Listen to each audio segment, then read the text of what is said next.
الحمد للہ رب العالمین۔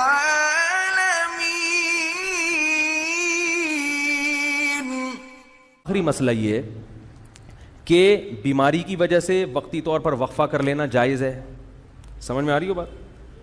اسی طرح عورت کے لیے بچہ سنبھالنا، ایک جڑواں پیدا ہو گیا، بگلے بھی جڑواں ہوں گے وہ، اور اتنی آمدن نہیں ہے کہ وہ دائی رکھیں گھر میں یا ڈے کیئر میں جمع کرائیں، ان بچوں کو خود ہی پالنا پڑتا ہے، اور گھر میں اور بہت سارے کام بھی ہیں۔ تو اس نیت سے اگر کوئی کرنا چاہے وقفہ تو اللہ کی طرف سے پابندی بولو بھائی نہیں ہے۔ سمجھ میں آ رہی ہے بات؟ تو پابندی نہیں ہے، کوئی ایسا وقتی عارضی طریقہ اختیار کر کے وقفہ کیا جا سکتا ہے، اگرچہ پسندیدہ نہیں ہے شریعت کی نظر میں۔ اسلام میں ترغیب یہی ہے کہ نہیں کرو وقفہ، لیکن اگر کوئی کرتا ہے تو جائز ہے۔ لیکن یاد رکھو اس نیت سے وقفہ کرنا کہ میں اسکول کی فیسیں کہاں سے بھروں گا، تمام علماء چاہے دیوبندی ہوں، بریلوی ہوں، اہل حدیث ہوں، چاہے وہ عرب ہوں، چاہے وہ عجم ہوں، اس پہ پوری دنیا کے علماء کا ایک اجلاس ہوا تھا، دلائل سے بحث ہوئی تھی، سب کا متفقہ فتویٰ ہے کہ اس نیت سے کہ میری جیب پہ بوجھ نہ پڑ جائے، اس نیت سے وقفہ کرنا حرام ہے، گناہ کبیرہ ہے، اللہ پہ الزام ہے، اللہ کے عذاب کو دعوت دینے والی بات ہے، اللہ کو غضب آئے گا۔ جس خدا نے تجھے پلا کے اتنا بڑا کر دیا، تو یہ سمجھتا ہے کہ تیرے باپ کی کیلکولیشن کی وجہ سے تو پلا ہے، اب تو اگلی نسل کو اس لیے روک رہا ہے کہ کھلائے، تو کھلاتا ہے یا میں کھلاتا ہوں؟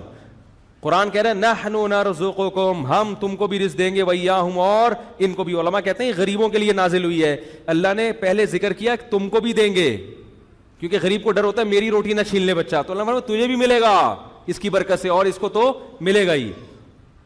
اور آج کل زیادہ تر حمل جو روکا جا رہا ہے وہ اسی نیت سے کہ کھلائیں گے کہاں سے، تنخواہ میں پورا نہیں ہو رہا، سب کی زبان پہ یہی ہے۔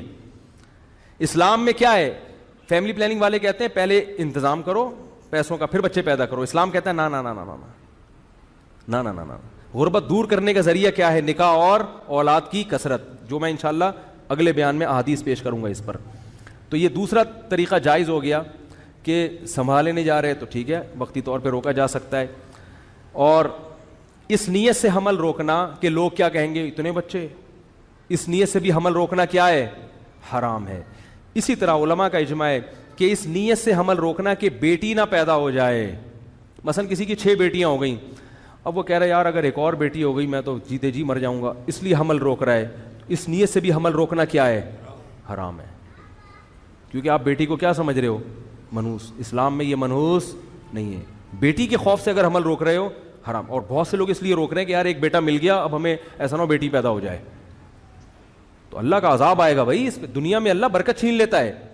اور ایک آخری بات یہ کہ کسی بھی وجہ سے حمل روکا جا رہا ہو، آپریشن کر کے عورت کی بچہ دانی نکال دینا یا مرد کے لیے نس بندی کر لینا، تمام علماء کے نزدیک حرام ہے۔ یہ آخری مسئلہ بیان کر کے بیان ختم کرتا ہوں۔